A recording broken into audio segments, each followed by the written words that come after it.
everyone. Hey. Hello. Hey. Good afternoon. So how's everyone doing today? Great. Great. Good. Not the worst day. Okay. All right. So this is Brantly. So Hello. say hi to him.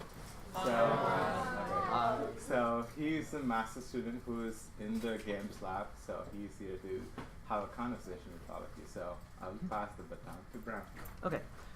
Hello there. And by the way, I am recording this. So, point one, please don't shout obscenities. But I don't expect that to happen. But point two, I'm going to provide this back to the class once it's recorded in case you ever want to re-listen to it. I don't know, maybe someone really likes the sound of my voice.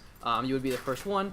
But anyways, let's go ahead and get rolling. Hi, my name is Brantly McCord. My email's up there. We can provide that as well. I am a TA, technically, but I'm sort of the co-instructor for the games classes that you might be taking coming soon. That's what I'm certainly doing right now. This is my second year in my master's program, and so that means that I've been doing this for a while. I do like making games a lot. It's something that's close to me, but I like teaching people how to make games more. And my mom says I'm good at it, so like that's I don't know, that's worth something to me. But I'd also like to introduce Dr. Whittinghill. So he is essentially the big brain above everything that goes on in the games department right now. He is your man in charge to go to. If you've got questions about things like internships and opportunities, your general course in life, he's a great person to talk to if he's got the time. He's a busy dude. So, essentially, he and I work hand in hand in the games department to sort of fill out these various roles that have to be maintained for game development. Feel free to talk to us anytime. And so I want to say again, welcome to you as students, but also to you as game developers. Even though you may not choose to take game development as a path in your academic career, I believe all of us, in a way, are game developers. We make little gamified situations for ourselves. We modify our behaviors in order to, get the results we need. Maybe the walk sign at the intersection is ticking down. We say, okay, I'm going to make it here, and then I don't have to do cardio today, and you sprint, right? We all sort of inherently understand games and make them ourselves. If you take a game development path here at Purdue in CGT, then you'll just be doing more of that in a formal way. And that's to say, too, that game development is interdisciplinary. That means we're taking disciplines and entering them. Better way to word that. Basically, there's hardly anything that's not game development when you break it down. Economics, research in medicine, management, like things that you would not expect to be game development are game development. It's tied in together in a way that game development itself is just kind of this rubber band ball of many different things. If you start to take away these elements, say it's no longer a commercial product, or maybe we take away the graphics, then a game really isn't a game the way we think of it, particularly the video games that we create in these classes. So with this in mind, this idea that games are this interdisciplinary thing that really rely on all these components coming together, that means that you're going to do some double duty in game development. It's not very likely that you'll just be a game developer. You'll probably be doing a little bit of web. You might be specializing in 3D animation and then sidetracking into game development. You might be someone who's in building information management and then using, say, game technology to make more presentable commercial versions of what you're trying to create. Essentially, there are lots of ways you can take this, but most likely you're going to be sort of dabbling in things. When you become a game creator, you're enhancing everything you've been and everything you're going to become. Which is to say, you're going to do a lot of learning. Not just playing games and thinking about games, but thinking about things that you didn't think would relate to games, because suddenly those things are connecting, right? So if I were to do it again, then I would suggest to you, learn to love to learn. What I mean by that is, you're going to do a lot of learning, so enjoy it somehow, right? Find a way to treat yourself into learning things, particularly things that you don't think are pleasant. Essentially, when you're a game developer, you are constantly solving problems. There's very few times where you sit down and you just make something that you know how to make. If you're doing that, then you'll feel stagnating, Eventually, you'll probably quit or move on or try to make something you don't know. And so therefore, that learning is inherent to the game design process, the game development overall. You're going to make better games the more you learn. So if you can find a way to just embrace it and love it, you're good to go. So when you hit classes like Management 200, like doing accounting stuff, or you're doing OLS or TLI or electives that feel like they're outbound, try to connect those back to your interests. Find a way to sort of bring them into your home. It'll make the whole experience better overall. Those little things, those studies ancillary to game development, if you are understanding those, you become unstoppable. Because if you can like balancing a checkbook, then you will love everything else that you're doing in games. I'd also suggest that you learn to love who you work with. I think there's a sort of weird undercurrent in at least Purdue classes that the people you are with, are your friends, they're your peers, but in a way there's like a feeling of competition, right? You know that both of you are going into game development and that game development's a hard field to get into, and that maybe if we like the same company, we might be going head to head.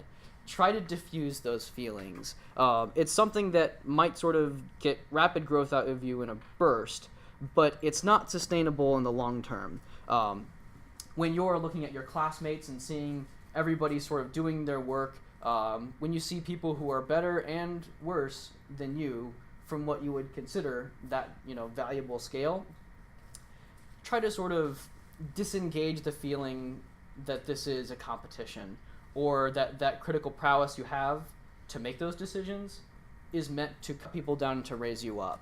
If you learn to coordinate with other people, not only will you become a better game developer because it's such a team-based thing, I know there are plenty of solo developers out there as well, but it allows you to grow in a more healthy fashion and quicker overall than you would trying to just get those bursts of sort of spite. I've seen this kind of collaboration totally change classes that felt tense and unpleasant, and the kind of class you just want to skip every day.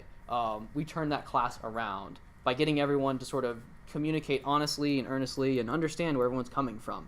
It's amazing. I'll tell the story sometime if you want, but on the clock, Last thing among these points, love what you make. In the same way that we sort of criticize each other unknowingly or unconsciously, we criticize ourselves, probably even more than other people. We're Purdue students, right? We got here because we worked hard. We got those scholarships that otherwise, our education wouldn't be possible without. We took AP tests that were grueling, but we did it. And we got here, and now we still have to live with the fact that sometimes we're going to fail or fall short. So whether you're making something incomplete, unsatisfactory, undecided, it doesn't matter. You have to find a way to appreciate yourself for it. It's very easy to work yourself down in the grind, but that's not a good way to live. Ultimately, in game development, heck, in most things we're doing here in CGT, we're kind of entertainers, right? We like to make people happy. We like to make products. We like to make the world go round. And in that sense, we need to like what we're making too, because that transfers into our creations. So there will be times where you want to sort of, build up that spite, that aggression, and then bring it out into your work. It might work, but not for long. You might find yourself burning out. And when that happens, remember back to my stupid face telling you this now, okay? I'll say this here on recording so that you can revisit it anytime you need. I believe that you will succeed. And that is not some grandstanding jargon I'm just throwing at you. I've been teaching classes for 2 years now, and I've never seen a student that didn't have it in them. Never. Not once. I've had about more than 100 students. I could name them by name, but we don't have time for that. I believe in all of you the same way I believe in them. If you find yourself feeling any of these things up here, they are valid feelings. They're important to nurture. Make sure you get help. Talk to us. Talk to your professors. Talk to someone who is qualified to help you. I recommend CAPS on campus, the Counseling and Psychological Services here. You can essentially get hooked up to them through PUSH. I've taken therapy with them several semesters now, and I've never had a bad experience over having 3 different therapists from semester to semester. All of them have been fantastic, and I've always found myself learning things about myself. You don't have to be clinically diagnosed with something in order to get something out of counseling, all right? I highly recommend checking in, and otherwise just taking care of yourself. If you are the creator and you are having problems, that's like not taking your car in to get the tire changed, right? You've got to take care of yourself. And with this model that we've sort of constructed, I see a learning curve that works like this, one with gentle slopes that has sort of been carved out by this appreciation and love for what you do and who you do it with. So, the fluff is over. Now let's talk about the fun stuff, / the cool stuff, / the important stuff. When you're working in game dev, these are the classes you'll probably be taking. CGT 245 and 255. The other numbers up there might be in the system right now. 345 and 445 are old numbers for the same exact classes. We're trying to just transfer those out since these classes are now available essentially for sophomore level. Your first class will be game development in Unreal Engine 4, where you're just learning how to make a game. After that semester, you're going to move into Game Dev 2. And the way Dr. Whittinghill describes this is that the first semester you learn how to make a game, the second semester you learn how to make a fun game. And I can't describe it better than that. So that's the general gist. And that being said, even though we just have those 2 courses that are running concurrently, we're going to keep growing the amount of games classes that we have, things like more programming, that are relevant to games in particular. And alongside that, you're going to be taking these sideline classes. It doesn't even have to be in the major. Things like art, CS, management, all these things come back on game development and make you a better team player, right? So I'd highly recommend sort of specializing out into other areas while you're working in game development. By the way, Unreal Engine is a free program. You can download it today. And whenever I teach labs / lectures, I always record them like I am now, and I upload them. I actually have them linked here in the slides technically, so I can either hand these slides off or the links themselves to your instructors here, and they can give them back to you. So you could technically be learning what we're doing in CGT 255 soon, and then just, go along for the ride. If you got the time, absolutely, Now, internships. I was told to talk about this. This is a tricky one. Really tricky. Internships and jobs in games are hard to come by, right? I think we all kind of know that. That's the pins and needles we're walking on into game development. We're pretty aware that games are what we want to do, but how do we get in there? Because it's all in California, and there's these big companies, and why would they hire me? Okay. Well, we got to stay positive, right? So I'm going to try to give you some leads. It's not going to be easy, but it's doable, okay? It's doable with energy and time. Sometimes more time than energy. Here are some tips. Find companies in your range. Because there are companies near you, maybe that you don't know of. Volition, the people who do like Saints Row games, NetherRealm, they're working on Mortal Kombat 11 right now, as well as the Injustice games before them. They're just over in Chicago, like a state away. Illinois, Chicago in Illinois, and Champaign for Volition. So we have game development companies that aren't just all crowded in California. Research the companies that you're into. Find where they're at. Maybe they're in Texas. Maybe they're in Michigan. Do a little bit of that research for yourself. It might sort of put yourself at ease a little bit. Internet search as well, on top of that. Maybe this is a dumb point. We're in the internet age by now. But at least the recommendations I would give to you, look on Gama Sutra and look on Creative Heads. Those are the job sites that I've found particularly helpful that I don't know that many people visit. Give them a look. And again, I'll make these slides and links and everything available to you all through your TAs, through your instructors, so that way you'll have these resources more directly accessible. Network with people who work in the industry. And it's like, huh? But what I mean is, we have conferences where just tons and tons of developers get together and help each other, legitimately. They give talks saying like, hey, here's how we made this really cool game. There's our trade secret, and everyone writes down notes. Conferences like GDC and SIGGRAPH, those are conferences full of professionals getting work done by sharing. It's a really awesome experience. I actually was able to attend GDC last spring, and I met the guy who made the Stanley Parable, and I shook his hand, and I said, hi, and I walked away. But regardless, like, there's just professionals there being professionals and sharing trade secrets and having a good time. You can also usually find talks from these conferences online a couple years after they've sort of been performed. So like GDC 2016 talks would be out about now. Just web search them. You'll find all sorts of cool stuff. And from that, you'll find people to seek out. After all, lots of game developers are on Twitter. Like, seriously, like, just kind of putting themselves out there. You can just look up the director of the newest God of War iteration. He's just there, like, posting about his life. Like, legitimately, they're there. And even if it's just through sort of, like, hashtagging or adding them every now and then, you can kind of at least get your foot in the door a little bit, get used to talking to professionals. I went to a GDC talk presented by a guy who got his job at Ubisoft because he Facebooked one of the artists who worked there and said he liked his work, and then he showed him his photography, and then bam, he's in the door. It's probably not going to be easy as that for most of us, right? But it's cool to see that kind of stuff can happen, you know? There are people out there who want to help you who are already in the industry. Don't discount mobile. I know for those of us who are familiar with games, mobile feels like a cheap kind of sideshow to game development, but it's really growing, it's really evolving in sort of its mentalities and ethics, in some good and bad ways. But the fact is that it's growing, right? And it has a little more space for the junior side of things.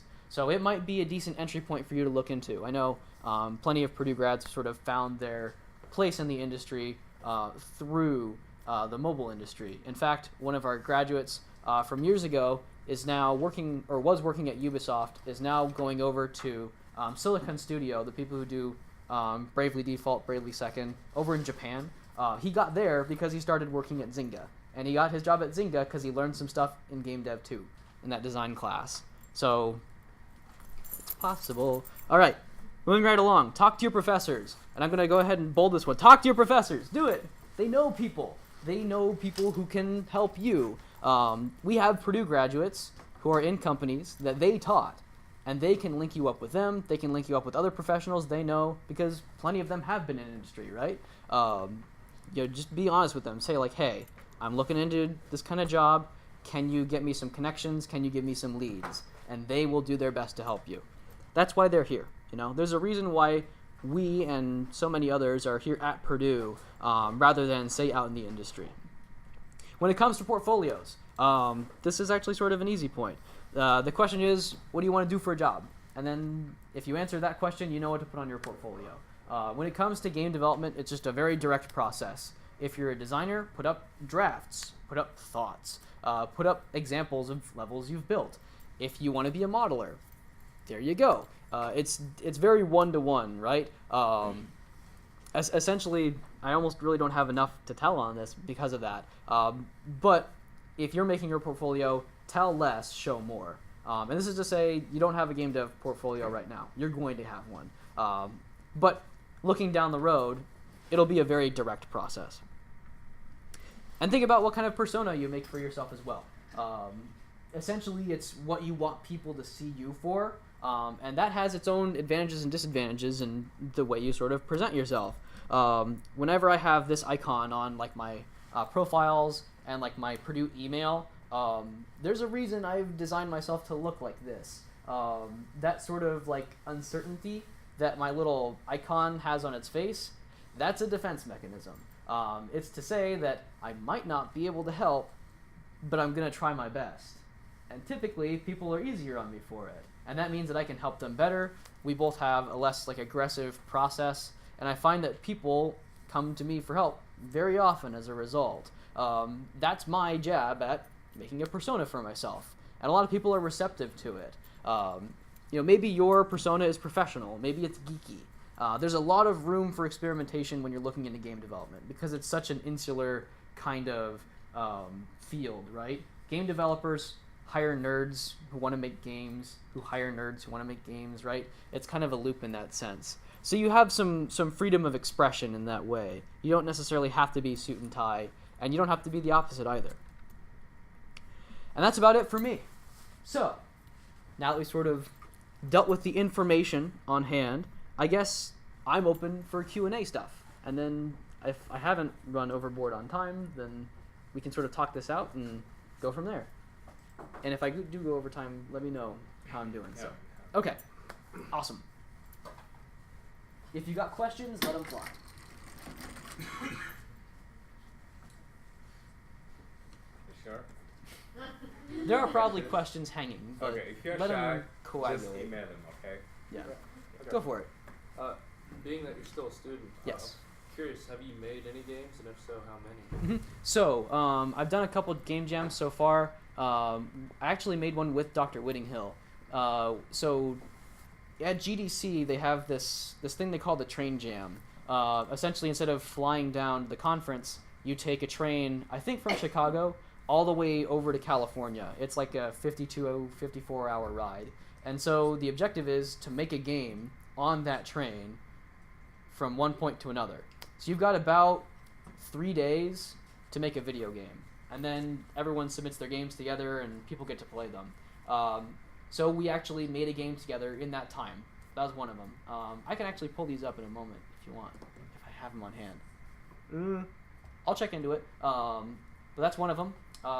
Let's see. Just last spring, I joined into the Unreal Engine 4 Spring Jam and made another short one there. While I was a student here, we actually did a 2-semester project. We were the only group in our class who actually kept their team together across semesters and kept building.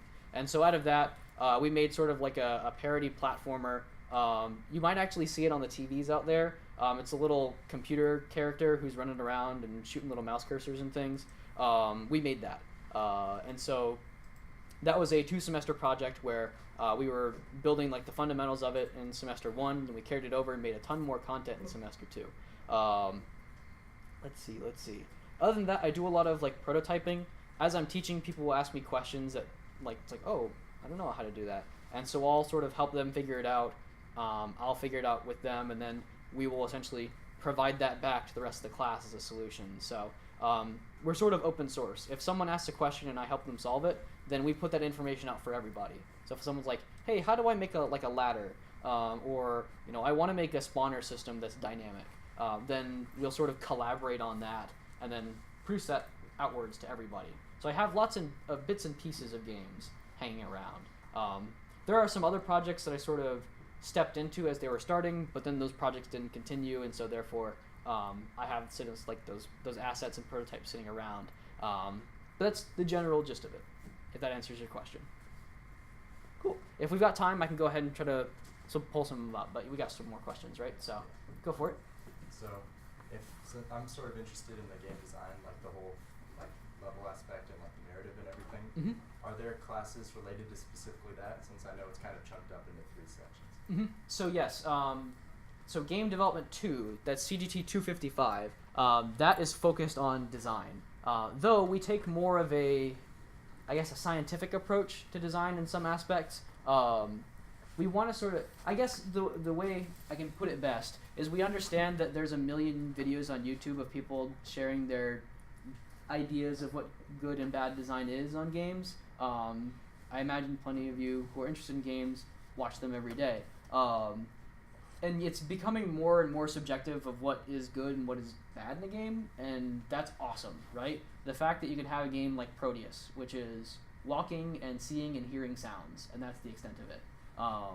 That's awesome, that people like that and will buy into it. It's awesome that we're pushing the boundaries on what's acceptable in, say, the interactability of a game, and who's sort of able to play it, like literally physically able. That's being stretched constantly, particularly right now. And so what you'll end up learning in Game Dev 2 are things like, how do we measure our players' performance? How do we compare those data points to make conclusions? What is the psychology of the situation that we can rely on? We want to find some of the more objective factors, some of the more agnostic factors, instead of teaching strictly like, here's a design philosophy. That way, as you're learning things like little scientific aspects here and there, you can sort of still build your design personality out of that. So that's sort of the long answer of it. The short answer is yes, we do have a game design class, and you will take it as game dev too. You'll have plenty of time to sort of consider yourself a designer wholly, and then plow it from there.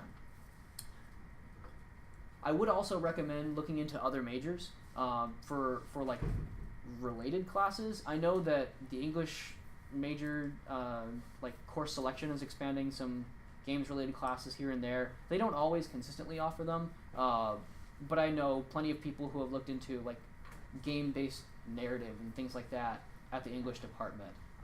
They offer a good experience over there, as well as things like game critique and stuff like that. There's some really solid stuff that's even outside of CGT, so keep an eye out. And keep on learning on your own time too.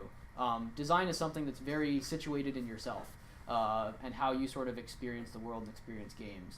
Keep playing games, keep watching people playing games, eventually start making games and see how that changes your perspective on games. It's a really cool and deep process you're going to get over time.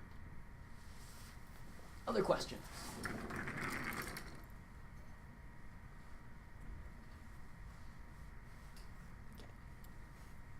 I'll keep staring for another moment. Sometimes it sneaks out, right?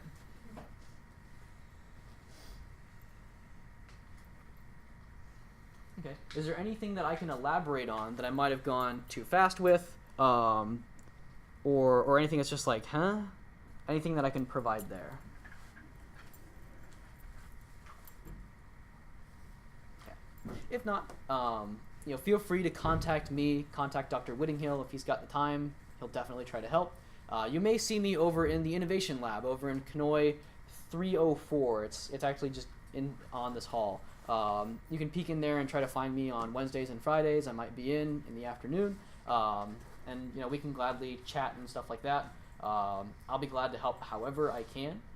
It's pretty busy around this time of the semester, but again, I want to be available to you all. I was lucky to have people available for me when I was, working up my way through college. So I want to sort of give that back to you as freshmen and everything.